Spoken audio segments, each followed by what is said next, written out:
അവരുടെ കൽബകങ്ങൾക്ക് അവരുടെ ഖബറിടങ്ങൾക്ക് അല്ലാഹുവേ നീ ആനന്ദം കൊടുക്കണേ അല്ലാഹ്. ഈ മഹല്ലിന്റെ പ്രസിഡന്റിന്റെ പ്രിയപ്പെട്ട ഉപ്പ ഒരുപാട് നാള് ഈ മഹല്ല് സംവിധാനങ്ങൾക്ക് നേതൃത്വം കൊടുത്തവരാണ്. എന്നോട് പറഞ്ഞുവല്ലോ അല്ലാഹുവേ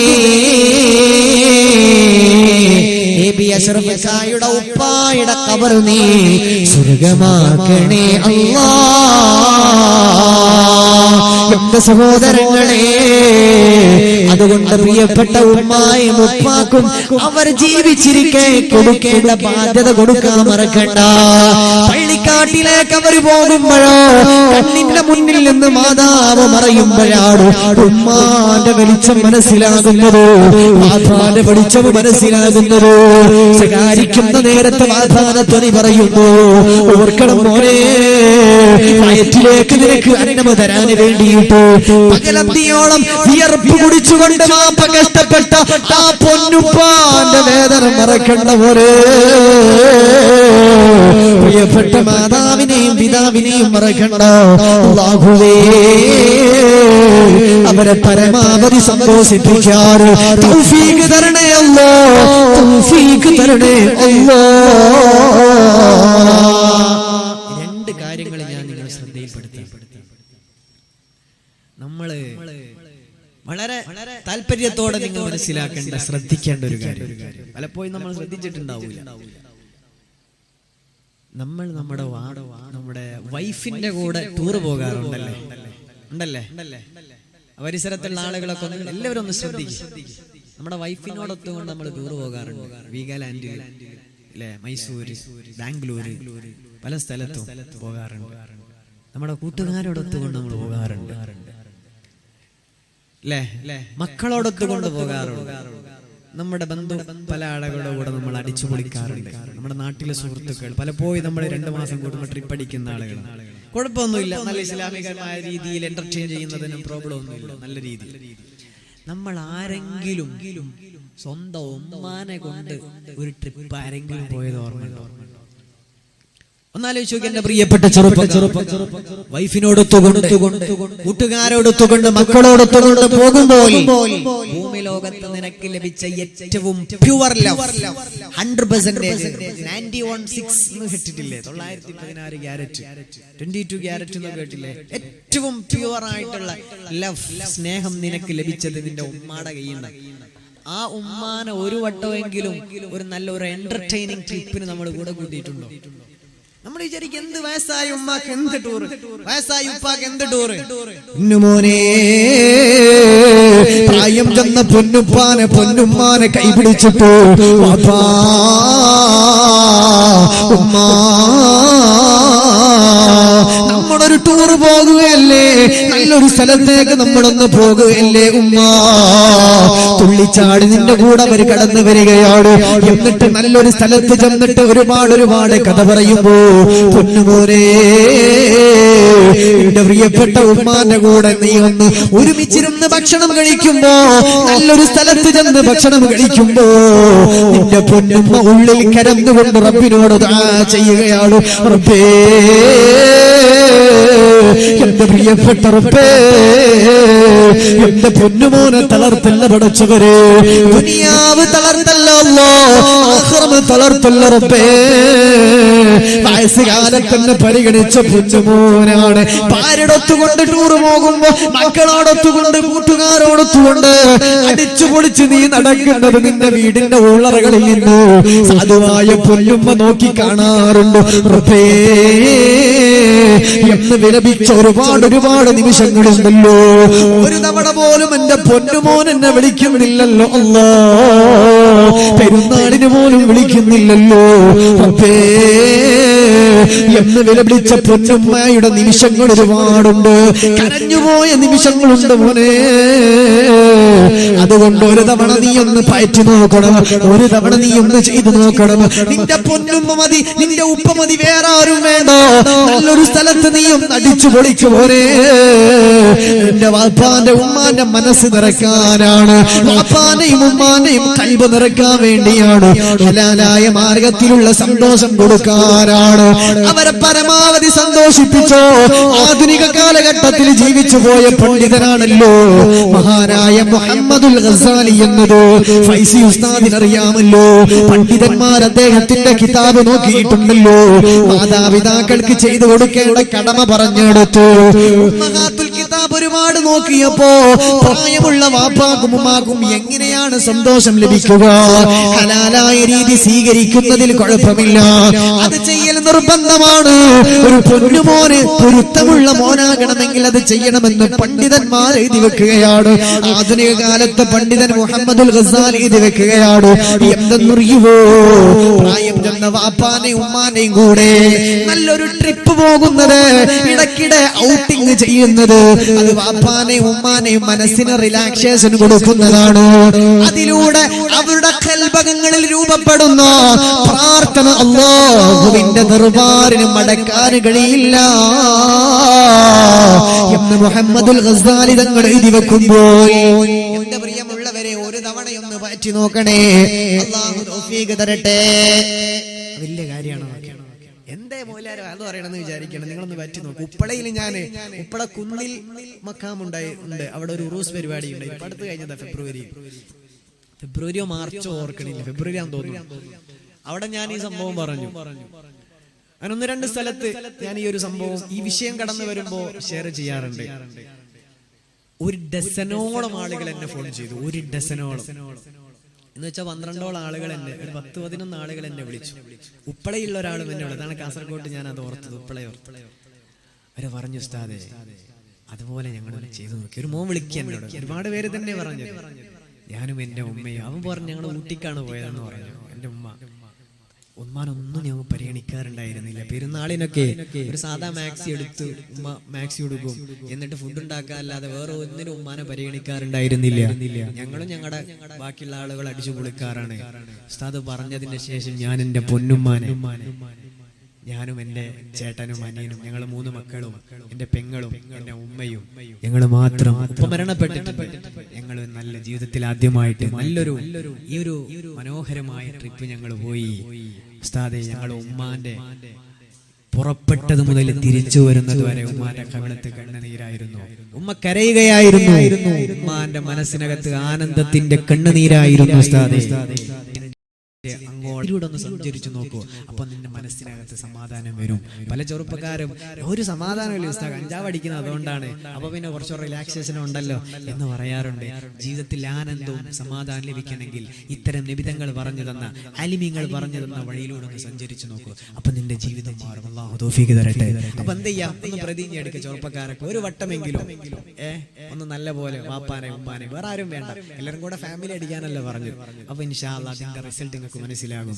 അല്ലാഹു തൗഫീഖ് നൽകി അനുഗ്രഹിക്കട്ടെ. അവരൊക്കെ നമ്മുടെ മുന്നിൽ നിന്ന് വിട പറയുമ്പോഴാണ് അവരെ വില മനസ്സിലാക്കുന്നത്. ഇദ്ദേഹം പറഞ്ഞു 20 വയസ്സിൽ എന്റെ ഉപ്പ മരണപ്പെട്ടിട്ടുണ്ട്. ആ വാക്കിൽ തന്നെ അദ്ദേഹം പറയുന്നതിന്റെ ഗദ്ഗതം വാക്ക് കണ്ടമിടറുന്നത് ഞാൻ മനസ്സിലാക്കി. ആ വാപ്പാന്റെ പൂമുഖം കൽബിലേക്ക് വരുമ്പോഴുണ്ടാകുന്ന ഒരു മാനസികമായിട്ടുള്ള ഒരു വിഷമം. പ്രിയമുള്ളവരെ, ഉപ്പയും ഉമ്മയും മരിച്ചു പോകുമ്പോഴാണ് അതിന്റെ വില മനസ്സിലാക്കുന്നത്. അള്ളാഹു ജീവിച്ചിരിക്കുന്ന നമ്മുടെ ഉപ്പാക്കും ഉമ്മാക്കും ദീർഘായുസ്സ് കൊടുക്കട്ടെ. ആമീൻ യാ റബ്ബൽ ആലമീൻ. രണ്ടാമത്തെ ഒരു കാര്യം എന്ന് പറഞ്ഞത്, നമ്മളൊരു ദീർഘമായ യാത്ര പോകുമ്പോൾ പലപ്പോഴും നമ്മൾ ശ്രദ്ധിക്കാത്ത കാര്യങ്ങളാണ് ഇതൊക്കെ. ദീർഘമായിട്ടൊരു ലോങ് ട്രിപ്പ് പോവാണ്, നമ്മൾ ആരെങ്കിലും നമ്മുടെ പ്രിയപ്പെട്ട മാതാവിനെ ചുംബിക്കാറുണ്ട്. ഒരു പൊതുവേദിയിൽ എന്താ പറയുന്നത്, അള്ളാഹുവിന്റെ ഹബീബിന്റെ അതുപോലെ ആലിമീങ്ങളുടെ മാതൃകയാണ് ഞാൻ പറയുന്നത്. ഒരുപാട് പുതിയ കിതാബുകളൊക്കെ വാഫികളായതുകൊണ്ട് ഉദവികൾ ഫൈസി ഉസ്താദിനൊക്കെ അറിയാം. പുതിയ കിതാബുകളിലൂടെയൊക്കെ സഞ്ചരിക്കുമ്പോൾ ലഭിക്കുന്ന അറിവുകളാണ് പറയുന്നത്. പ്രിയമുള്ളവരെ, ആരെങ്കിലും വീട്ടിൽ നിന്ന് ഇസ്ലാമിക ലോകത്തെ മനോഹരമായ ചില സംസ്കാരമാണ് എന്തോ നമ്മുടെ നാട്ടിൽ അതൊക്കെ അന്യമായി. നമ്മുടെ പ്രിയപ്പെട്ട മാതാവിനെ ഒരു മുത്തം കൊടുത്ത്, അതല്ലെങ്കിൽ അവരുടെ കൈപിടിച്ചൊരു മുത്തം കൊടുത്ത്, ഉപ്പാന്റെ കൈപിടിച്ച് ജീവിതത്തിൽ ഒരു തവണ ബുദ്ധിയിട്ടുണ്ടോ? നമ്മുടെ എന്ത് സ്നേഹമാണ് പ്രകടിപ്പിക്കുന്നത് ഓരോരുത്തരും മനസ്സിലാക്കുക. ഒന്ന് വിദൂരത്തേക്ക് വീട്ടിൽ നിന്ന് പോവാണ്, വാപ്പിച്ചയുണ്ട് ഉമ്മിച്ചായുണ്ട്, തിരുവനന്തപുരത്തേക്ക് പോവാണ്, അല്ലെ പഠിക്കാൻ പോവാണ്. മംഗലാപുരത്തൊക്കെ പഠിക്കുന്ന ഒരുപാട് പേര് ഇവിടെ ഉണ്ടല്ലോ. ബാംഗ്ലൂർ പഠിക്കുന്നത്, ഗൾഫിൽ പോകുന്ന കാസർഗോഡ് ജില്ലയാണ്. ഒരുപാട് ആളുകൾ വിദേശത്താണ്, പല നാട് ബിസിനസ് ആവശ്യാർത്ഥം പല പരിപാടികൾക്കും വേണ്ടി പുറത്തു പോകുന്ന ആളുകളാണ് നമ്മളൊക്കെ. അപ്പൊ എന്ത് ചെയ്യാ, സ്വന്തം ഉമ്മയും ഉപ്പയും വീട്ടിലുള്ളപ്പോ അവരൊന്ന് മുത്തം കൊടുത്ത് കൈപിടിച്ച് ചുംബിച്ച് സലാമൊക്കെ പറഞ്ഞിട്ട് ഒന്ന് പോയാൽ ഇൻഷാ അല്ലാഹ് ആ പ്രിയപ്പെട്ട മാതാവ് ആ സമയത്ത് നിനക്ക് വേണ്ടി ദുആ ചെയ്യും. അല്ലാഹുവേ എന്റെ പൊന്നുമോൻക്ക് നീ കാവൽ കൊടുക്കണേ അല്ലാഹ്. ആ പ്രാർത്ഥന അല്ലാഹുവിന്റെ ദർബാർ കിടുകിടാവിറക്കുകയാണ്. പടച്ചവന്റെ അർശ് വിറക്കുമല്ലോ. ആ പൊന്നുമ്മ ഖൽബ് തട്ടി ദുആ ചെയ്തത് അല്ലാഹു ഉത്തരം ചെയ്യാതിരിക്കില്ല മോനെ. അതുകൊണ്ട് ഇത്തരമുള്ള സ്നേഹത്തിന്റെ വഴിയോരത്തിലൂടെ സഞ്ചരിച്ചോ. അല്ലാഹു തൗഫീഖ് തരട്ടെ. ആമീൻ യാ റബ്ബൽ ആലമീൻ. ഈ രണ്ട് കാര്യങ്ങളും ജീവിതത്തിൽ പാലിക്കാൻ ശ്രമിക്കുക. അപ്പോ മാറ്റങ്ങളൊക്കെ വരും. അല്ലാഹു തൗഫീഖ് തരട്ടെ. പലപ്പോഴും നമ്മൾ ശ്രദ്ധിക്കാത്ത കാര്യമാണ്. എന്ത് ചെയ്യാ, എല്ലാവരും പരമാവധി നമ്മുടെ ഉമ്മയാണ്, നമ്മുടെ ഉപ്പയാണ്, നമ്മുടെ ഉപ്പായെ ഉമ്മാനെ പറ്റി ട്രഡീഷണലായിട്ട് എമോഷണലായി പലപ്പോഴും സംസാരിക്കപ്പെടുമ്പോ നമ്മുടെ വാപ്പാക്ക് ഖിദ്മത്ത് എടുത്തു കഴിഞ്ഞാൽ വിധങ്ങൾ പറയുന്നു ഭൂമി ലോകത്ത് അവന്റെ വാല്യൂ അത് ഉയരാൻ കാരണമാണ് എന്ന് മുഹമ്മദ് റസൂൽ. ഉമ്മാക്ക് ഖിദ്മത്ത് എടുക്കുന്നത് സ്വർഗ്ഗം ലഭിക്കാൻ, വാപ്പാക്ക് ഖിദ്മത്ത് എടുക്കുന്നത് ദുനിയാവിൽ അവന്റെ വാല്യൂ വർദ്ധിക്കാൻ കാരണമെന്ന് നബിയുനാ റസൂലുള്ളാഹ്. വാപ്പാക്ക് ഖിദ്മത്ത് ചെയ്തോ, വാപ്പ മരിച്ചുപോയവരെ കൽബ് പൊട്ടുന്നുണ്ടല്ലോ. അതുകൊണ്ട് ജീവിച്ചിരിക്കുന്ന വാപ്പാനെയും ഉമ്മാനെയും ലഭിച്ചു കഴിഞ്ഞാൽ നബി തങ്ങൾ പറയുകയാണ് റഗിമ അൻഫു റഗിമ അൻഫു റഗിമ അൻഫു, നശിച്ചു പോകട്ടെ. പ്രായമുള്ള വാപ്പയും ഉമ്മയും ഒരാൾക്ക് ലഭിച്ചിരിക്കെ ഒരാൾക്കെങ്ങാനും സ്വർഗം കിട്ടിയില്ലെങ്കിൽ അവന് നാശമാകട്ടെ. നബിയേ മുഹമ്മദ് മുസ്തഫ വിധങ്ങൾ പറഞ്ഞു നശിച്ചു പോട്ടെ എന്നാ പറഞ്ഞത്. വാപ്പക്കും ഉമ്മയും പ്രായമുള്ളപ്പോ നിങ്ങൾക്ക് ലഭിച്ചു എന്ന് പറഞ്ഞാൽ പ്രായമുള്ള ഉപ്പയും ഉമ്മയും നമുക്ക് ഉണ്ട് എന്നർത്ഥം. എന്നിട്ട് നമുക്ക് സ്വർഗം കിട്ടിയില്ല. നബി തങ്ങൾ ആ പദത്തിന്റെ പ്രയോഗം ഹദീസിന് അതിന്റെ വ്യാഖ്യാനങ്ങളിലേക്കൊക്കെ ഒരുപാടുണ്ട്. സമയമില്ലാത്തത് കൊണ്ട് ഹദീസിന്റെ വ്യാഖ്യാനങ്ങളിലേക്കോ ഊർന്നിറങ്ങിയിട്ട് ഞാൻ പോകുന്നില്ല. പെരിഫറൽ ആയിട്ടുള്ള കാര്യങ്ങൾ മാത്രം അങ്ങ് പറഞ്ഞിട്ട് പോവാണ്. കൂടുതൽ ഹദീസിലേക്കൊന്നും പോകാത്തത് കൊണ്ട് സമയമില്ല നമുക്കതുകൊണ്ട്. ഇൻഷാ അല്ലാഹ് 12 മണിക്ക് നിർത്തിയും വേണം. ഇതിന്റെയൊക്കെ വ്യാഖ്യാനങ്ങൾ ഒരുപിടി പറയാനുണ്ട്. പ്രായമുള്ള മാതാവും പിതാവും ഒരാൾക്ക് കിട്ടിയിരിക്കെ അവന് സ്വർഗം ലഭിച്ചില്ലേ എന്ന് പറഞ്ഞാൽ വാപ്പയും അവന്റെ സ്വർഗമാണ്. വാപ്പയും അവന്റെ സ്വർഗം തന്നെയാണ്. ഒരു മനുഷ്യന്റെ സ്വർഗം എന്നത് അവന്റെ വാപ്പയും ഉമ്മയും തന്നെയാണല്ലോ. അവർക്ക് ഖിദ്മത്ത് എടുത്തിട്ട് സ്വർഗം ലഭിച്ചില്ലെങ്കിലോ അവന് നാശമെന്ന് നബിയേ മുഹമ്മദ് മുസ്തഫ. പരമാവധി അവർക്ക് ഖിദ്മത്ത് എടുത്ത് സ്നേഹിച്ചുകൊണ്ട് സ്വർഗം നേടിക്ക മോനെ. എനിക്ക് നിസ്കാരത്തിന്റെ തയമ്പുണ്ടല്ലോ, നിസ്കാരത്തയമ്പുണ്ടല്ലോ. ഞാൻ ഒരുപാട് ദീനിന് വേണ്ടി കൊടുക്കുന്നവനാണല്ലോ. പക്ഷെ എന്റെ വാപ്പാനെ ഞാൻ പിടിച്ചുകൊണ്ട് ഒരു വൃദ്ധസദനത്തിൽ കൊണ്ടുപോയി വെച്ചെങ്കിലോ മോനെ നിന്റെ നിസ്കാരം അല്ലാഹ്ക്ക് വേണ്ട, അതുപോലെ നിന്റെ നോമ്പ് വേണ്ട, നിന്റെ സ്വതക്കങ്ങൾ വേണ്ട, നിന്റെ സൽക്കർമ്മങ്ങൾ വേണ്ട. ഒരു ചാണുമുകളിലേക്ക് നിന്റെ അമലുകൾ അല്ലാഹു കൊണ്ടുപോകില്ലല്ലോ. അതുകൊണ്ട് ഗൗരവമുള്ള വിഷയമാണ്.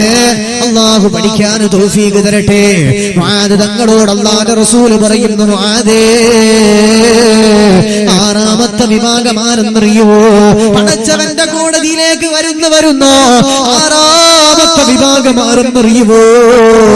കാളക്കൂറ്റന്റെ 2 കൊമ്പുകൾ പോലെയുള്ള 2 കൊമ്പുകൾ ഉണ്ടല്ലോ, അതുപോലെ നാം പുറത്തേക്ക് വലിച്ചു നീട്ടിയതാണ്. ചുണ്ടുകൾ കറുത്തുപോയിട്ടുണ്ട്. ഭീകരപ്പെടുത്തുന്ന സങ്കടപ്പെടുത്തുന്ന കാഴ്ചയാണല്ലോ, വല്ലാതെ പ്രയാസപ്പെടുത്തുന്ന കാഴ്ചയാണ്. 2 കൊമ്പുകളായിട്ട് പടച്ചോന്റെ മുന്നിലോട്ട് വരികയാണ്. തങ്ങൾ ചോദിച്ചു, നബിയേ ആരാണ് റസൂലേ, ആരാ റസൂലേ? 2 കൊമ്പുകളുള്ള കാളക്കൂറ്റനെ പോലെ കടന്നു വരിക ആരാണ് നബിയേ? അല്ലാഹുവിന്റെ ഹബീബദാ പറഞ്ഞു കൊടുക്കുകയാണ്, യശ്റബൂനൽ ഖംറാ മദ്യപിച്ചു പോയവരാ, കള്ളു കുടിച്ചവരാണ്. മദ്യശാപ്പിന്റെ പിന്നാലെ നടന്നു ചെന്നിട്ട് മദ്യചഷകങ്ങൾക്ക് ക്യൂ നിന്ന് കൊടുത്തെങ്കിലും അല്ലാഹുവിന്റെ കോടതി മറക്കണ്ട പോലെ അല്ലാഹുവിന്റെ ഖുർആൻ പറയുകയാണ്, ഇന്നമൽ ഖംറു വൽ മൈസിറു വൽ അൻസാബു വൽ അസ്ലാം റിജ്സുൻ മിൻ അമലി ശൈത്താൻ ഫജ്തനിബൂഹു ലഅല്ലകും തുഫ്ലിഹൂൻ. അല്ലാഹുവിന്റെ ഖുർആൻ പറയുകയാണ്, ഇന്നമൽ ഖംറു മദ്യമുണ്ടല്ലോ. അല്ലാഹുവിന്റെ ഖുർആൻ പറയുന്നു, ഇന്നമൽ ഖംറു വൽ മൈസിറു വൽ അൻസാബു വൽ അസ്ലാം. മദ്യമുണ്ടല്ലോ, ചൂതാട്ടമുണ്ടല്ലോ, പ്രതിഷ്ഠയുണ്ടല്ലോ, പ്രശ്നം വെക്കലുണ്ടല്ലോ. ഈ പണിയെല്ലാം റിജ്സുൻ മിൻ അമലി ശൈത്താൻ. അത് പിശാചിന്റെ പണിയാണല്ലോ, പിശാചിന്റെ മ്ലേച്ഛമായ പണിയാണല്ലോ. ഫജ്തനിബൂഹു ലഅല്ലകും തുഫ്ലിഹൂൻ. വിജയിക്കണമെങ്കിൽ അതെല്ലാം ഒഴിവാക്കണമെന്ന്, വിജയത്തിന്റെ സോപാനത്തിലോട്ട് കടന്നു വരണമെങ്കിലും, വിജയത്തിന്റെ സൗഗന്ധികങ്ങളിലോട്ട് കടന്നു വരാറ്, പടച്ചവന്റെ സ്വർഗത്തിന്റെ അനുഭൂതിദായകമായ നിമിഷത്തിലോട്ട് കടന്നു വരാ, അല്ലാഹുവിന്റെ പരലോകത്ത് വിജയത്തിന്റെ മധുനുകരോ, പടച്ചവന്റെ കോടതിയിൽ സന്തോഷത്തോടെ യാത്രയാകാറ്, വിചാരണ നാളിൽ സൗഭാഗ്യത്തിന്റെ ശീല അനുഭവിക്കാറ്, പടച്ചവന്റെ കോടതിയിൽ ദർബാറിന്റെ ലോകത്ത് രാജകുമാരനെ പോലെ പരിഹസിക്കാറ്. ലഅല്ലകും തുഫ്ലിഹൂൻ. വിജയിക്കണമെങ്കിൽ ഉപേക്ഷിക്കണേ എന്ന് അല്ലാഹുവിന്റെ ഖുർആൻ. എന്റെ സഹോദരങ്ങളെ, ഈ സദസ്സിൽ വന്ന് ആരെങ്കിലും പെട്ടുപോയിട്ടുണ്ടെങ്കിലോ ഞാൻ അവരെ കുറ്റപ്പെടുത്തുന്നില്ല, അവരെ മനസ്സ് വേദനിപ്പിക്കുന്നില്ല. അതിരാവിന്റെ നേരത്ത് പടച്ചോനോടൊന്ന് പൊട്ടിക്കറഞ്ഞ പോലെ അല്ലാഹുവേ എന്നോട് പൊറുക്കണേ അല്ലാ, പടച്ചവനെ പൊറുത്തു തരണേ അല്ലാ. കൂട്ടുകാരോടൊത്തുകൊണ്ട് പറ്റിപ്പോയതാണ്, അതുപോലെ പ്രായത്തിന്റെ ചാബല്യത്തിൽ വന്നുപോയതാണ്. അല്ലാഹുവേ തൗബ തരണേ അല്ലാ. അല്ലാഹുവിന്റെ ഖുർആൻ പറയുകയാ, യാ അയ്യുഹല്ലദീന ആമനൂ തൂബൂ ഇലല്ലാഹി തൗബതൻ നസൂഹാ. അല്ലാഹുവിന്റെ ഖുർആൻ പറയുന്ന ലോകത്തുള്ള സമുദായങ്ങളോട് പറയുകയാണ്, ലോകത്തുള്ള സകലമാന മുഅ്മിന മുഅ്മിനാത്തുകളോട് പറയുകയാണ്, തൂബൂ ഇലല്ലാഹി തൗബതൻ നസൂഹാ. നസൂഹായ തൗബ ചെയ്തുകൊണ്ട് അല്ലാഹുവിലേക്ക് നിങ്ങളോ കടന്നു വരണേ, കടന്നു വരണേ, തൗബ ചെയ്യണേ. അസാ റബ്ബുകും അയ്യുകഫിറ അൻകും സയ്യിആത്ത്. പടച്ചവന്റെ ഖുർആൻ പറയുകയാണ്, അല്ലാഹു തആല റെഡിയാ, പടച്ചവൻ റെഡിയാ. എല്ലാ പാപങ്ങളും പുറത്തു തരാൻ അല്ലാഹു റെഡിയായിട്ടിരിക്കുന്നു, എല്ലാ പാപങ്ങളും പുറത്തു തരാൻ പടച്ചവൻ റെഡിയായിട്ടിരിക്കുന്നു. അസാ റബ്ബുകും അയ്യുകഫിറ അൻകും സയ്യിആത്ത് വയദ്ഖിലുകും ജന്നാത്ത് തജ്രി മിൻ തഹ്തിഹാ അൽ-അൻഹാർ ഖാലിദീന ഫീഹാ അബദാ. അല്ലാഹുവിന്റെ ഖുർആൻ നമ്മളോട് പറഞ്ഞു തരികയാണ്, മദ്യപിച്ചു പോയവരുണ്ടെങ്കിലും അല്ലാഹുവിനോട് പറഞ്ഞു, റബ്ബേ എന്നോട് പൊറുക്കണേ അല്ലാ. കുറ്റപ്പെടുത്തുന്നില്ല, സ്വാഭാവികമാണ്. പറ്റിപ്പോയവർ അല്ലാഹുവിനോട് പറഞ്ഞു. പല വാലന്മാരും കുറ്റപ്പെടുത്തി ചെറുപ്പക്കാരൊക്കെ നന്നാക്കി വെടുക്കാക്കുന്ന പ്രവണത ചിലപ്പോഴൊക്കെ തോന്നാറുണ്ട്. നമ്മൾ അങ്ങനെ ഒന്നും പറയണില്ല. അല്ലാഹുവിന്റെ ദീൻ വിശാലമാണ്, വളരെ ടേസ്റ്റ്ഫുള്ളാണ്, വളരെ മധുര മനോഹരമാണ്, ഒരു പ്രോബ്ലവും ഇല്ല. അല്ലാഹ് പറഞ്ഞ ആ വാക്ക് നോക്കണം, അസാ റബ്ബുക്കും, നിങ്ങളുടെ രക്ഷിതാവ് റെഡിയായി ടു ബി റെഡി. എന്തിന്? നിങ്ങളുടെ എല്ലാ പാപങ്ങളെയും ടോളറൻസ്, അതിനെ ക്ഷമിച്ച് നിങ്ങൾക്ക് മാപ്പാക്കി തരാൻ അല്ലാഹു റെഡി ആയിട്ടിരിക്കുകയാണ്.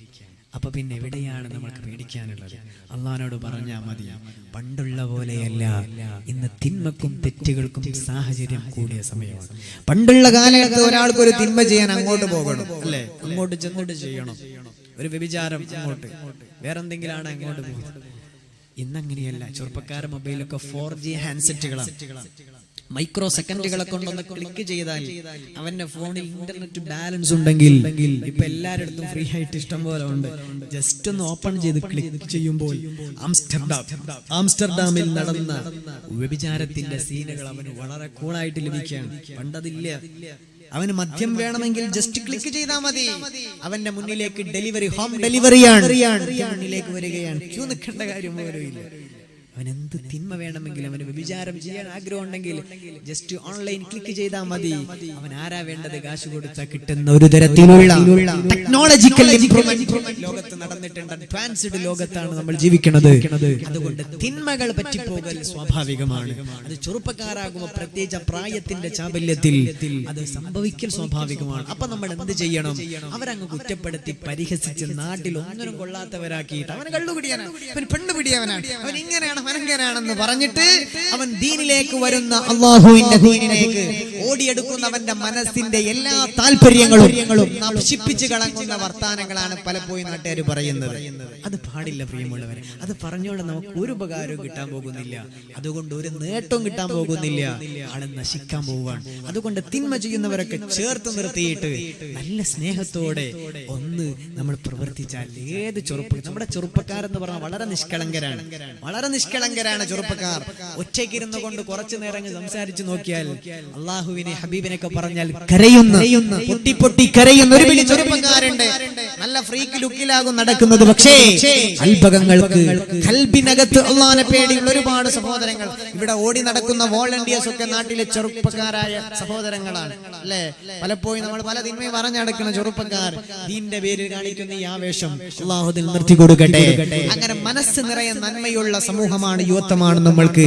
അവരുടെ നെഗറ്റീവ് ഇങ്ങനെ എന്ത് പറയാ, അതിങ്ങനെ പ്രചരിപ്പിച്ച് ഈ ഉമ്മത്ത് എപ്പോഴും മോശമാണ്, ഈ ഉമ്മത്ത് അങ്ങനെയാണ്, ഈ ഉമ്മത്ത് നാശമാണ്, ഈ ഉമ്മത്തിന്റെ ഉള്ളിൽ എപ്പോഴും എങ്ങനെ സമൂഹത്തിന്റെ മുന്നിൽ ഈ സമുദായത്തിന്റെ ഉള്ളിനകത്തുള്ള പ്രോബ്ലംസ് ഇങ്ങനെ ഫ്ലാഷ് ആക്കിയിട്ട് ഈ ഉമ്മത്ത് ഒന്നിനും കൊള്ളാത്തവരാണെന്നുള്ള തരത്തിലുള്ള ചിത്രീകരണം സലീം വാഫി നടത്താറില്ല, പറയാറുമില്ല. വളരെ പോസിറ്റീവ് സെൻസിൽ കാര്യങ്ങൾ പറയട്ടെ. നിങ്ങളൊക്കെ ബുദ്ധിയുള്ളവരാണ്, നിങ്ങളൊക്കെ ചിന്തിക്കാൻ ശേഷിയുള്ളവരാണ്, വളരെ ക്രിറ്റിക്കൽ മൈൻഡോടുകൂടി കാര്യങ്ങൾ വിലയിരുത്തുന്ന ആളുകളാണ് നിങ്ങളൊക്കെ. വിദ്യാഭ്യാസമുള്ളവരാണ്, ബോധമുള്ളവരാണ്. ആവശ്യകത മനസ്സിലാക്കുക. ചെറുപ്പക്കാരെ പറ്റി ഇങ്ങനെ വാദോരാതെ അവരുടെ അരാജകത്വങ്ങൾ പറയാനല്ല പണ്ഡിതന്മാര് ശ്രമിക്കേണ്ടത്. അതല്ല പണ്ഡിതന്മാരുടെ ദൗത്യം. വളരെ സ്നേഹത്തോടെ അടുത്ത് വിളിച്ചുകൊണ്ട് കാര്യം പറഞ്ഞു കൊടുക്കുക. അല്ലാതെ ചെറുപ്പക്കാരെ കള്ളുകുടിയ എന്ന് പറഞ്ഞുകൊണ്ട് പാവപ്പെട്ടവന്റെ മനസ്സിലേക്ക് അരാജകത്വം നിറച്ചിട്ടു അല്ലാഹുവിന്റെ റസൂലിന്റെ ഉത്തമ സമുദായം ഒന്നിനും പറ്റാത്തതാണ് എന്ന തരത്തിലുള്ള സംസാരം അത് അന്യമതക്കാരെ കാണുന്നുണ്ട് എന്ന ബോധം മിനിമം പ്രബോധകരെങ്കിലും മനസ്സിലാക്കണമെന്ന നിലപാടാണ് എനിക്കുള്ളത്. ഓരോരുത്തരും മനസ്സിലാക്കണം. സ്റ്റേജിൽ കയറിയിട്ട് ഇങ്ങനെ വാദോരാതെ പ്രസംഗിക്കുന്നത് നമ്മുടെ മുസ്ലിം സമൂഹത്തിനകത്തുള്ള അരാജകത്വങ്ങളാണെങ്കിൽ അത് തന്നെ ഇങ്ങനെ പറഞ്ഞുകൊണ്ട് ഊതി വിരിപ്പിച്ചുകൊണ്ട് ഈ സമൂഹം ഒന്നിനും കൊള്ളാത്ത പുഴുക്കുത്തുകളാണ്. എന്തിനാണ് നമ്മൾ വരുത്തി തീർക്കുന്നത്? നമ്മൾ ഉത്തമ സമുദായമാണ്, വിവിധങ്ങളുടെ സമുദായമാണ്, അള്ളാഹുവിന്റെ ദീനാണ് നമ്മുടെ കയ്യിലുള്ളത്. അള്ളാഹു ഭൂമി ലോകത്ത് ചെയ്തു കൊടുത്ത ഏറ്റവും വലിയ സമ്മാനം അവന്റെ ദീനാണ്. ആ ദീനുള്ളവരാണ് നമ്മൾ. ഭൂമി ലോകത്ത് ഒന്നാം റാങ്കുകാരൻ നമ്മളാണ്. ഭൂമി ലോകത്ത് എന്തുകൊണ്ടും ഉന്നതിയിലും ഒന്നാം സ്ഥാനത്താണ് നമ്മുടെ സമുദായം. നമ്മളാണ് ഭൂമിയിൽ ഒന്നാം റാങ്കുകാർ, നമ്മളാണ് ഭൂമിയിലെ ഏറ്റവും പ്രധാനികൾ എന്ന ഒരു ബോധം ഈ ഉത്തമ സമുദായത്തിൽ നഷ്ടപ്പെടുമ്പോഴാണ് പ്രശ്നങ്ങളും പ്രതിസന്ധികളും വന്നിട്ട് ആകെ പ്രോബ്ലം നാട്ടിൽ വല്ലാതെ വ്യാപിച്ചുകൊണ്ട് ഒന്നിനും പറ്റാത്തവരാണെന്നുള്ള ഒരു നെഗറ്റീവ് സെൻസ്, അതല്ലെങ്കിൽ ഒരു തരം ശുഭാപ്തി വിശ്വാസം ഇല്ലായ്മ, ഒപ്റ്റിമിസം ഇല്ലായ്മയാണ് നമ്മളാകെ തകർന്ന് ബേക്കോട്ട് പോകുന്നത്. നമ്മൾ ബേക്കോട്ട് പോകുന്നവരല്ല നമ്മുടെ സമുദായം. ലോകത്ത് സയൻസ് സ്റ്റാർട്ട് ചെയ്യുന്ന കാലഘട്ടത്തിൽ ലോകത്തിന് ശാസ്ത്ര സത്യം പറഞ്ഞു കൊടുത്തത് മുസ്ലിമീങ്ങളാണ്. ലോകത്തിന് കെമിസ്ട്രി പഠിപ്പിച്ചത് മുസ്ലിമാണ്, ഫിസിക്സ് പഠിപ്പിച്ചത് മുസ്ലിമാണ്. ഇവിടെ പ്രിയപ്പെട്ട നമ്മുടെ പള്ളിയുടെ സെക്രട്ടറി, പ്രിയപ്പെട്ട സാറ് മാത്തമാറ്റിക്സിന്റെ അധ്യാപകനാണ്. അൽഹംദുലില്ലാഹ് അങ്ങനത്തെ വിദ്യാഭ്യാസ യോഗ്യതയും വിവരമുള്ള ആളുകൾ അൽഹംദുലില്ലാഹ് നിങ്ങളുടെ ഭാവിക്കരക്ക് സ്വന്തമാണ്. അല്ലാഹു ദീർഘായുസ്സ് കൊടുത്ത് അനുഗ്രഹിക്കട്ടെ. ലോകത്തിന് സയൻസും അതുപോലെ ടെക്നോളജിയും എഞ്ചിനീയറിംഗും മെഡിസിനും പഠിപ്പിച്ച ഉത്തമ സമുദായത്തിന് അനുയായികളാണ് നമ്മൾ. ഒരിക്കലും ബേക്കോട്ടല്ല. പിന്നെ പ്രോബ്ലംസും പ്രതിസന്ധികളൊക്കെ എല്ലാ സമുദായത്തിലും ഉണ്ട്. അത് പറഞ്ഞുകൊണ്ട് സ്നേഹത്തോടെ ഉപദേശിച്ച് നമ്മളെ നന്നാക്കാണ് വേണ്ടത് എന്നൊരു നിലപാടാണ് എനിക്കത് പറഞ്ഞു എന്ന് മാത്രം. അള്ളാഹു നമ്മുടെ ചെറുപ്പക്കാരൊക്കെ നിഷ്കളങ്കരാണ്, നല്ലവരാണ്. തിന്മകൾ പറ്റിപ്പോയിട്ടുണ്ടെങ്കിൽ അള്ളാഹു അത് പുറത്തു കൊടുക്കട്ടെ. നബി തങ്ങൾ പറഞ്ഞിട്ടുണ്ട് ഒരിക്കൽ, സഹാബ നിങ്ങൾ ചെറുപ്പക്കാരെ കുറ്റപ്പെടുത്തരുത്. ചോദിച്ചു, നബി എന്തേ ചെറുപ്പക്കാരെ കുറ്റപ്പെടുത്തരുതെന്നോ? നബി തങ്ങൾ പറഞ്ഞു, സഹാബ ദീനുമായി ഞാൻ കടന്നു വന്നപ്പോ, വിശുദ്ധമായ ദീനിന്റെ വെളിച്ചവുമായി കടന്നു വന്നപ്പോ നാട്ടുകാര് മുഴുവനും എന്നെ പരിഹസിച്ചല്ലോ. നാട്ടിലുള്ള പ്രായമുള്ള എല്ലാവരും എനിക്കെതിരായിരുന്നുവല്ലോ. പക്ഷേ നാട്ടിലുള്ള ചെറുപ്പക്കാരന്റെ കൂടെ നിന്നല്ലോ. എന്റെ കൂടെ നിന്നത് ഭൂരിഭാഗവും മെജോറിറ്റി ചെറുപ്പക്കാരാണല്ലോ. അതുകൊണ്ട് ദീനിനെ ശക്തിപ്പെടുത്തിയത് ചെറുപ്പക്കാരാണ്. അതുകൊണ്ട് അവരെ ഭാഗത്ത് നിന്ന് ഇച്ചിരി പ്രോബ്ലം വന്നാൽ നിങ്ങൾ ആക്ഷേപിക്കരുത്, വഷളാക്കരുത് എന്ന് നബിയേ മുഹമ്മദ് മുസ്തഫ. അതാണ് ദീന്. ഒരു മനുഷ്യൻ നബി തങ്ങളെ മുന്നിൽ വന്നിട്ട് ചോദിക്കുന്നു, നബിയേ ബിസിനാ, നബിയേ വ്യഭിചരിക്കാൻ എനിക്ക് സമ്മതം തരുമോ നബിയേ? ആലോചിച്ചു, നബി തങ്ങളെ മുന്നിൽ വന്നിട്ട് പറയാണ്, നബിയേ വ്യഭിചരിക്കാൻ എനിക്ക് നിങ്ങൾ സമ്മതം തരുമോ? നമ്മളോടാണെങ്കിൽ ചോദിച്ചോന്റെ മുഖത്ത് നമ്മൾ കൈയെടുക്കൂല. അള്ളാന്റെ റസൂല് ആ നേരത്തെ അവനെ ആക്ഷേപിച്ചില്ലല്ലോ, വഷളാക്കിയില്ലല്ലോ. എങ്ങനെയാണ് മതം പഠിപ്പിക്കേണ്ടത് നമ്മൾക്ക് പറഞ്ഞു തരികയാണ്, മാതൃക കാണിച്ചു തരികയാണ്. സ്വഹാബിമാർ ഒരുപാടുണ്ടല്ലോ. അള്ളാന്റെ റസൂലിന് വേണമെങ്കിൽ സ്വഹാബിമാരെ മുഴുവനും വിളിച്ചിട്ട്, സഹാബ ഇയാള് വന്ന് ചോദിക്കണത് നിങ്ങൾ കണ്ടില്ലേ? എന്നോട് വന്നിട്ട് ചോദിക്കുക, അതോ അള്ളാന്റെ റസൂലായി എന്നോട് അയാൾ വന്നിട്ട് ചോദിക്കാണ്, ഇതല്ലീ ബിസിനാ, വിചരിക്കട്ടെ. നബി തങ്ങൾ അങ്ങനെ ചെയ്തില്ല. ഈ മനുഷ്യനെ വിളിച്ചിട്ട് അവനോട് പറഞ്ഞു, മോനെ നിന്നോട് ഞാൻ ചില ചോദ്യങ്ങൾ ചോദിക്കാൻ പോവുകയാണ്, ചില ക്വസ്റ്റ്യനുകൾ ചോദിക്കാം. ആയിക്കോട്ടെ നബി, എന്താ ചോദിക്കാനുള്ളത്? നബി തങ്ങൾ ചോദിച്ചു, മോനെ നിനക്ക് ഉമ്മയുണ്ടോ? ഉമ്മയുണ്ടോ എന്ന് ചോദിച്ചു. ഉണ്ട് നബിയേ, ഉമ്മയുണ്ട് നബിയേ. ചോദിച്ചു, നിന്റെ ഉമ്മാനെ ആരെങ്കിലും വ്യഭിചരിക്കുന്നത് നിനക്ക് ഇഷ്ടമാകുമോ? എന്റെ ഉമ്മാനാരെങ്കിലും വ്യഭിചരിക്കുന്നത് എനിക്ക് ഇഷ്ടമാകുമോ? ഇല്ല നബിയേ, എനിക്കിഷ്ടമല്ല, എനിക്കത് പൊരുത്തമല്ല നബിയേ. പിന്നീട് ചോദിച്ചു, മോനെ നിനക്ക് വൈഫുണ്ടോ, ഭാര്യയുണ്ടോ? ചോദിക്കാം. ഉണ്ട് നബിയേ, എനിക്ക് ഭാര്യയുണ്ട്. ചോദിച്ചു, നിന്റെ ഭാര്യ ആരെങ്കിലും വ്യഭിചരിക്കുന്നത് നിനക്ക് പൊരുത്തമാണോ? ഇല്ല നബിയേ, എനിക്കത് പൊരുത്തമല്ല നബിയേ, എനിക്കത് ഇഷ്ടമല്ല നബിയേ. പിന്നെയും ചോദിച്ചു, മോളുണ്ടോ? ഉണ്ട് നബിയേ, എനിക്ക് മോളുണ്ട്. അല്ലാഹുവിന്റെ റസൂൽ ചോദിച്ചു, നിന്റെ മോളെ ആരെങ്കിലും വ്യഭിചരിക്കുന്നത് നിനക്ക് പൊരുത്തമാണോ? ഇല്ല നബിയേ, ഇല്ല. പെങ്ങളുണ്ടോ? ഉണ്ട്, പെങ്ങളുണ്ട്. അവളും വ്യഭിചരിക്കപ്പെടുന്നത് പൊരുത്തമല്ല. ഈ കാര്യം ചോദിച്ചതിന്റെ ശേഷം നബി തങ്ങൾ പറഞ്ഞു, എന്നാൽ നീ എന്നോട് വന്ന് ചോദിച്ചത് നബിയേ വ്യഭിചരിക്കാൻ സമ്മതം തരൂ എന്നല്ലേ? ആയിക്കോട്ടെ, ഞാൻ വ്യഭിചരിക്കാൻ നിനക്ക് സമ്മതം തന്നു എന്നിരിക്കെ നീ ചെന്ന് വ്യഭിചരിക്കുന്ന പെണ്ണുണ്ടല്ലോ, അത് ഏതോ ഒരുത്തന്റെ ഉമ്മയാണല്ലോ, ഏതോ ഒരുവന്റെ വൈഫാകാമല്ലോ, ഏതോ ഒരു ഉപ്പയുടെ മോളാകാമല്ലോ. അതുപോലെ നിന്റെ വാപ്പയും നിന്റെ ഉമ്മയും നിന്റെ കുടുംബക്കാർ, നിന്റെ ബന്ധുമിത്രാദികളുള്ള സ്ത്രീകൾ വ്യഭിചരിക്കപ്പെടുന്നത് നിനക്കിഷ്ടമില്ലാത്ത പോലെ അവർക്കും അത് പൊരുത്തമാകുമോ? തോളോട് തോള് ചേർത്ത് നിർത്തിയിട്ട് പച്ച വ്യഭിചാരം ചെയ്യട്ടെ എന്ന് ചോദിച്ചപ്പോ ഹബീബായ തങ്ങൾ സ്നേഹത്തോടെ കൊടുത്ത മറുപടിയാണിത്. ആ മനുഷ്യൻ കരയുകയാണെന്നില്ലാത്ത കരച്ചിൽ. എന്നിട്ട് നബി തങ്ങളോട് പറയുന്നു, നബിയേ മാപ്പ് തരണം നബിയേ, അറിവില്ലാത്തത് കൊണ്ട് പറഞ്ഞു പോയതാണ്, മാപ്പ് തരണം നബിയേ. എന്നിട്ട് അയാൾ പറയുന്നു, ഞാൻ നബി തങ്ങളുടെ മുന്നിലേക്ക് വരുമ്പോ എന്റെ ഏറ്റവും ഇഷ്ടമുള്ള എന്റെ പാഷനായിരുന്നു വ്യഭിചാരം, സിന എന്ന് പറയുന്നത് എന്റെ വീക്ക്നെസ് ആയിരുന്നു. ദീനിലേക്ക് വരുന്നതിന്റെ മുന്നേ എന്റെ ഒരു വീക്ക്നെസ് ആണത്, എന്റെ ഒരു പാഷനാണത്, എനിക്ക് ഏറ്റവും ഇഷ്ടമുള്ള സംഗതി. പക്ഷേ നബി തങ്ങളുടെ മുന്നിൽ നിന്ന് ഞാനിപ്പോ പോകുമ്പോ എന്റെ മനസ്സിൽ ഏറ്റവും വെറുപ്പുള്ള സംഗതിയാണ് വ്യഭിചാരമെന്ന് ആ മനുഷ്യൻ, സ്വഹാബിയായ മനുഷ്യൻ പറയുകയാണ്. അള്ളാന്റെ റസൂൽ ഇങ്ങനെയാണ് മനുഷ്യന്മാരെ നന്നാക്കിയത്, വഷളാക്കിയിട്ടല്ല, സമൂഹ മധ്യത്തെ നാണം കെടുത്തിയിട്ടല്ല. മനസ്സിലാക്കണം.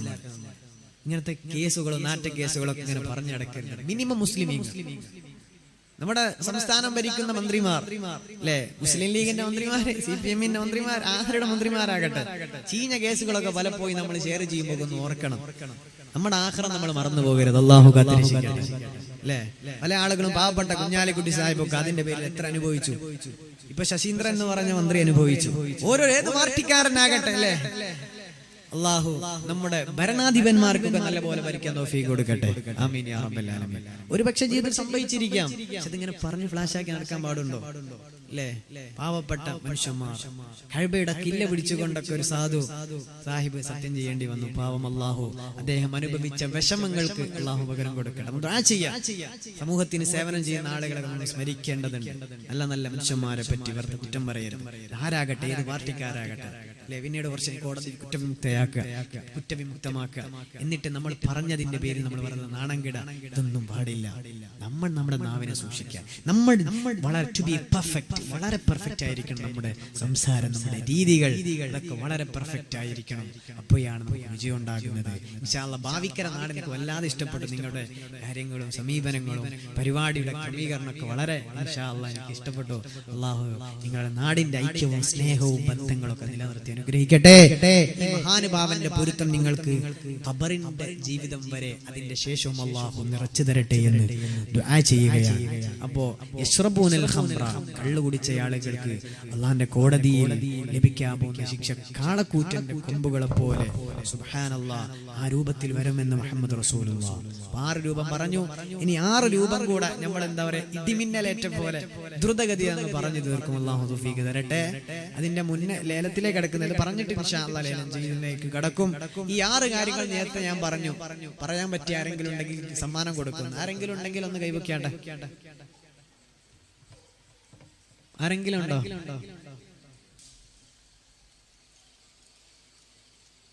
ആരുമില്ല. നമ്മുടെ അടുത്തേക്ക് പോവല്ലേ? ആർക്കും അറിയില്ല. 6 വിഭാഗം അറിയില്ലേ? എവിടെയോ കോൺസെൻട്രേഷൻ പോയില്ലേ? ഒന്ന് ഓർത്ത് നോക്കിയാട്ടെ. ഇൻഷാ അല്ലാഹ് ഞാൻ അടുത്തേക്ക് പോകുന്നു. പറ്റുന്നവരെ അതിന്റെ ഇടക്ക് കൈവക്കിയാൽ അവർക്ക് ചാൻസ് കൊടുക്കും. ഇൻഷാ അല്ലാഹ് ഗിഫ്റ്റും കൊടുക്കും. അല്ലാഹു ഫീഖറട്ടെ. അല്ലാഹുവിന്റെ ഹബീബ് പറയുന്നു, മുആദേ 6ാമത്തെ വിഭാഗം ആരെന്നറിയുവോ? പഠിച്ചവന്റെ മുന്നിലോട്ട് കടന്നു വരുന്ന 6ാമത്തെ രൂപം എങ്ങനെയാണെന്നറിയുവോ? അല്ലാഹുവിന്റെ ഹബീബ് പറയുന്നു, മുആദേ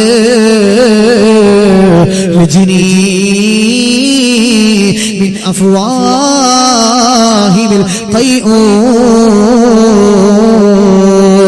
വായ്ക്കകത്തുകൂടെ ചീഞ്ചലമാ കടന്നു വരിക. വായ്ക്കകത്തുകൂടെ ചീഞ്ചലം ഛർദിച്ചുകൊണ്ട് അള്ളാഹുവിന്റെ കോടതിയിലേക്ക് കടന്നു വരികയാണ്.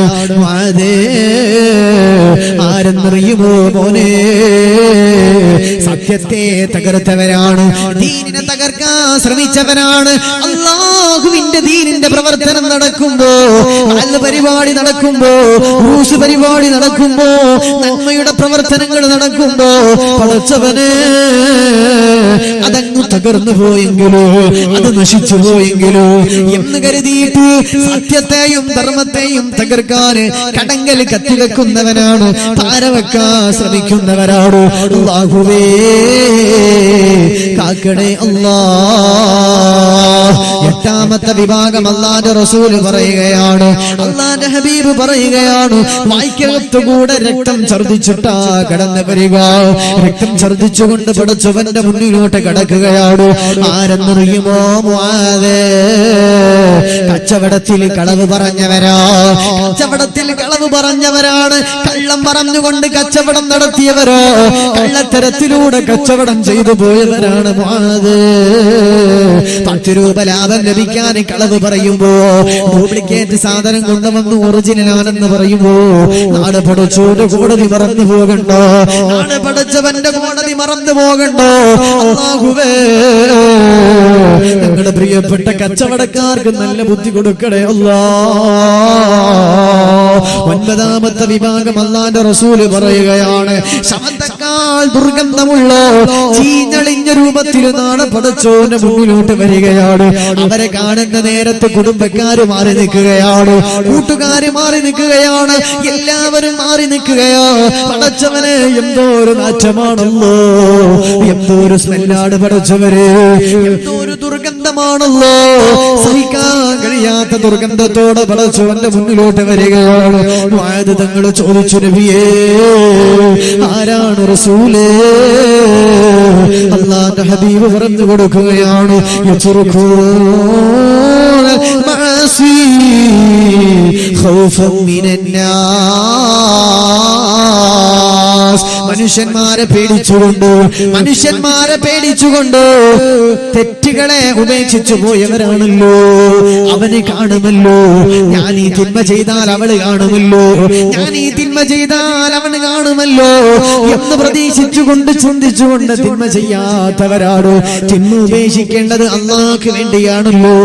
മനുഷ്യന്മാർക്ക് വേണ്ടി ചെയ്തു കഴിഞ്ഞാൽ അല്ലാഹുവിന്റെ കോടതിയിലേക്ക് ശവത്തെക്കാൾ ചീഞ്ഞളിഞ്ഞ രൂപത്തിലോ കടന്നു വരേണ്ടി വരുമെന്ന് കടവ് പറയാത്ത നബിയേ,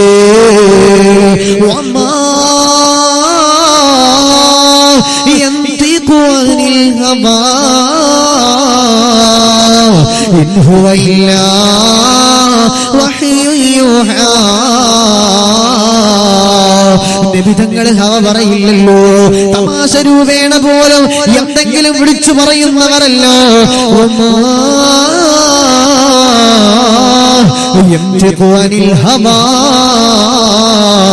ഇൻ ഹുവ ഇല്ലാ വഹ്യു യുഹാ. പടച്ചവന്റെ വഹീന്റെ വെളിച്ചമല്ലാതെ പറഞ്ഞിട്ടില്ല.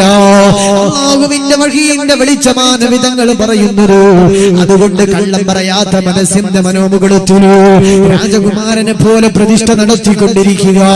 അല്ലാഹുവിന്റെ ഹബീബിനെ നമ്മൾ പ്രതിഷ്ഠിക്കുകയാണല്ലോ. ആ മുത്തനബി തങ്ങളാ നമ്മളോട് പറഞ്ഞത്, അല്ലാഹുവിന്റെ കോടതിയിലോട്ട് കടന്നു വരിക. 9ാമത്തെ വിഭാഗം യതുറുകൂന അൽ മഅസി ഖൗഫൻ മിനന്നാസ്. 10ാമത്തെ വിഭാഗം അല്ലാഹുവിന്റെ ഹബീബ് പറയുകയാണ്, 10ാമത്തെ രൂപം അല്ലാഹുവിന്റെ ഹബീബ് പറയുകയോ, പിരടി വളഞ്ഞു പോയവരാണ് മുആദ്, പിരടി തിരിഞ്ഞു പോയവരാണ് മുആദ്. വളഞ്ഞ പിരടിയുമായി അല്ലാഹുവിന്റെ കോടതിയിലോട്ട് കടന്നു വരികയാണ്. കരന്ന് ചോദിച്ചു, നബിയേ ആരാണ് റസൂലേ, ആരാ റസൂലേ? പിരടി വളഞ്ഞ രൂപത്തിലോ അല്ലാഹുവിന്റെ കോടതിയിലോട്ട് കടന്നു വരിക ആരാണ് നബിയേ? അല്ലാഹുവിന്റെ ഹബീബ് ദാ പറയാണ്, യശ്ഹദൂന അസ്സൂറാ. അവൻ കള്ള സാക്ഷ്യം പറഞ്ഞവരാണെന്ന് നബിയുനാ റസൂലുള്ളാഹ്. യശ്ഹദൂന അസ്സൂറാ.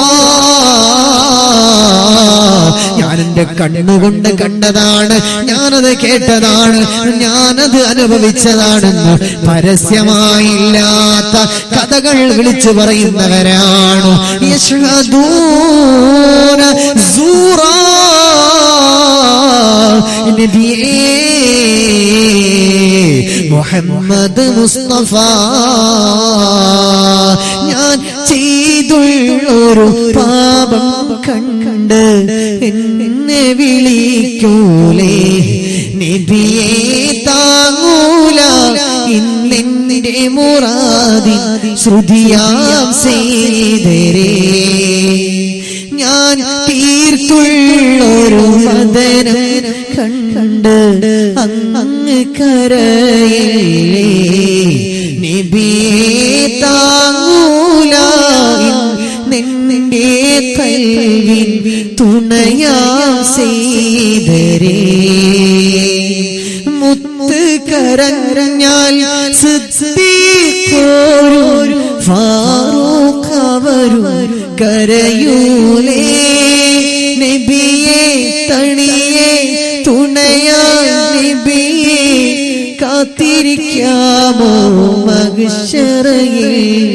ഞാൻ ചെയ്തുള്ളൊരു പാപം കണ്ട് അങ്ങ് കരയല്ലേ? നബിയെ താങ്ങൂല നിന്റെ ഖൽബിൻ തുണയാം ചെയ്തരേ. ആ മനസ്സിന്റെ നോവായ നോവുകളുടെ ഏറ്റവും വലിയ സന്തോഷമായ നബിയുനാ റസൂലുള്ളാഹി തങ്ങളാ പറഞ്ഞത് യശ്ഹദൂന സൂറാ, കള്ളസാക്ഷി പറഞ്ഞവൻ പിരടി വളഞ്ഞ രൂപത്തിലാ വരിക. ഞാൻ അവളെ കണ്ടിട്ടുണ്ട്, കാസർഗോഡങ്ങാടി അവളെ കണ്ടിട്ടുണ്ട്, കോവിക്കാനത്ത് അവളെ ഞാൻ കണ്ടിട്ടുണ്ട്. ഇവനോടൊത്ത് സംസാരിക്കുന്നത്, അവൻ കള്ളു കുടിക്കുന്നത് ഞാൻ കണ്ടിട്ടുണ്ട്, വ്യഭിചരിക്കുന്നത് ഞാൻ കണ്ടിട്ടുണ്ട് എന്ന് പച്ച നുണയെന്ന് പറഞ്ഞാൽ അള്ളാന്റെ കോടതി മറക്കണ്ട പ്രിയമുള്ളവരെ, അള്ളാഹുവിന്റെ കോടതി മറക്കണ്ട. 11ാമത്തെ വിഭാഗം മുത്തുനബി തങ്ങൾ പഠിപ്പിച്ചു കൊടുക്കുകയാണ്. 11ാമത്തെ രൂപം ഏതാണ്? നബി തങ്ങൾ പറയാണ്, 2 കൈകളും ഭൂമിയിലാണ്, തലയും ഭൂമിയിലാണ്. ഒരു കാര്യം നിങ്ങളോട് പറയുന്നത്, വാപ്പാനെയും ഉമ്മാനെ അവരെ പുറംകാലുകൊണ്ട് ചവിട്ടി മാറ്റിയിട്ട് നമ്മൾ ഒളിച്ചോടുമ്പോൾ ഞാൻ ആരെയും കുറ്റപ്പെടുത്തുന്നില്ല. സമൂഹത്തിന്റെ ഉള്ളിൽ നടക്കുന്ന ഇത്തരം കാര്യങ്ങളെ ഹൈലൈറ്റ് ചെയ്തുകൊണ്ട് ഞാൻ വഷളാക്കണം. പക്ഷേ വിഷയാധിഷ്ഠിതമായി നിങ്ങളോട് പറയട്ടെ, വാപ്പാ ഉമ്മാനെയും വലിച്ചെറിഞ്ഞുകൊണ്ട് നമ്മൾ ഓടി നടക്കും, ഒളിച്ചോടുമ്പോ മറ്റ് ബന്ധങ്ങൾ സ്വീകരിക്കുമ്പോ വ്യഭിചാരത്തിലേക്കല്ലേ ഓടുന്നത്? വ്യഭിചാരത്തിലേക്കല്ലേ നമ്മൾ ഓടിയടക്കുന്നത് എന്ന് മറന്നു പോകണ്ട. പള്ളിക്കാട്ടിലാണ് നാളെ മണിയറ, കനമേറിടുന്ന കല്ലതിന്റെ മീതെ പൊള്ളിടുന്ന ചൂട് തിങ്ങും കല്ലറ, നാം തുള്ളി നടക്കേണ്ട മണ്ണിൻ മീതെ വിളിക്കുന്ന പേരുമാഞ്ഞു പോകുമേ, ഉടൽ മയ്യത്തിന്ന് നാമമായി തീരുമേ, പൊന്നുപ്പ എന്ന വിളയുമക്കൾ മാറ്റുമേ, നിന്നുറ്റവർ പോലും അതേറ്റു ചൊല്ലുമേ. എല്ലാവരും നിന്നെ അവസാനമായി വലിച്ചെറിയുമോ? വാപ്പ എന്ന് പോലും വിളിക്കില്ലല്ലോ, ഉമ്മ എന്ന് പോലും വിളിക്കില്ലല്ലോ. മയ്യത്ത് കട്ടിലേറ്റിയിട്ട് നിന്നെ മിൻഹാ خلقناكم وفيها نعيدكم ومنها نخرجكم تارة أخرى എന്ന് പറഞ്ഞുകൊണ്ട് നിന്നെ കബറടക്കുമ്പോ, എന്ന് പറഞ്ഞുകൊണ്ട് ആറണ മണ്ണിലേക്ക് കബറടക്കുമ്പോ ചിന്തിച്ചിട്ട് കാര്യമില്ല ചെറുപ്പക്കാരാ. വ്യഭിചാരത്തിന്റെ വഴിയോരത്തുകൂടെ സഞ്ചരിക്കണ്ട, വാപ്പാനെയും ഉമ്മാനെയും വെറുപ്പിച്ച് ഒളിച്ചോടണ്ട. അല്ലാഹു നമ്മുടെ പൊന്നു പെൺമക്കൾക്ക് മനസ്സിനകത്ത് പടച്ചോന് പേടി കൊടുക്കട്ടെ. ഒരു സയൻസിന്റെ സത്യം നിങ്ങളോട് പറഞ്ഞു തരട്ടെ. +2 പഠിക്കുന്ന പ്രിയപ്പെട്ട സ്നേഹനിധികളായ പെണ്ണ് സഹോദരിമാരുണ്ടല്ലോ, പെങ്ങന്മാരുണ്ടല്ലോ, നിങ്ങളോടൊരു ബയോളജിക്കൽ ട്രൂത്ത് ഞാൻ പറഞ്ഞിട്ട് ഇൻഷാ അല്ലാഹ് 12 പറഞ്ഞ് നമ്മൾ അവസാനിപ്പിക്കുകയാണ്. നമ്മുടെ എന്നല്ല സമൂഹത്തിൽ നടക്കുന്നതാണ് ഈ ഒളിച്ചോട്ടം, പ്രണയം എന്നൊക്കെ പറഞ്ഞത്. ഒരു നാട്ടിൽ നടന്ന ഏതെങ്കിലും പെൺകുട്ടി ഒളിച്ചോടിയെങ്കിൽ അതിങ്ങനെ പറഞ്ഞിട്ട് ഇങ്ങനെ വഷളാക്കുകയും ചെയ്യുന്നില്ല, ഒന്നും പാടില്ല. ഞാൻ പറയുന്നത് ഇതിന്റെ ഒരു സൈക്കോളജിക്കൽ നിമിഷങ്ങൾ പറഞ്ഞിട്ടുണ്ട് ഒരിക്കൽ. അൽ അർവാഹു ജുനൂദും മുജന്നദ ഫമാ തആറഫ മിൻഹാ ഇഖ്തലഫ വമാ തനാക്കറ മിൻഹാ ഇഖ്തലഫ. നിമിഷങ്ങൾ പറഞ്ഞതാണ്, റൂഹുകൾ, മനുഷ്യന്റെ ആത്മാവുകളൊക്കെ നമ്മൾ ഇങ്ങോട്ട് വരുന്നതിന്റെ മുന്നേ ഒരു സൈന്യം പോലെ ഒരുമിച്ച് കൂടിയിട്ടുണ്ട്. ആരൊക്കെയാണോ അവിടെ പരസ്പരം കണ്ടിഷ്ടപ്പെട്ടത്, പരസ്പരം ഇണങ്ങിയത്, അവരിവിടെ വന്നാലും ഇണങ്ങും, കാണും, ഇഷ്ടപ്പെടും. ആരാണോ അവിടെ പോരടിച്ചത്, അവിടെ തർക്കിച്ചത്, അവരിവിടെ വന്നാലും തർക്കിക്കും. അപ്പൊ നിങ്ങൾ ആരെങ്കിലും തർക്കിക്കുകയാണെങ്കിൽ ഓർക്കുക, അത് പണ്ടേ തുടങ്ങിയതാണ്. അപ്പൊ മനുഷ്യന്മാരെ കാണുമ്പോ ഉമർ റളിയല്ലാഹു തആല ഒരിക്കൽ അലി തങ്ങളോട് ചോദിച്ച ചോദ്യത്തിന്റെ മറുപടിയാണ് ഇത്. എന്ത്? അലി തങ്ങളോട് ചോദിച്ച, അലിയെ, ചില ആളുകളെ കാണുമ്പോൾ നമുക്ക് ഇഷ്ടം തോന്നാറുണ്ട്, ഒരു ഉപകാരം ചെയ്തിട്ടുണ്ടാവൂല, പക്ഷെ ചിലവരെ കാണുമ്പോ തന്നെ ഒരു ഇഷ്ടം തോന്നുന്നുണ്ടല്ലോ.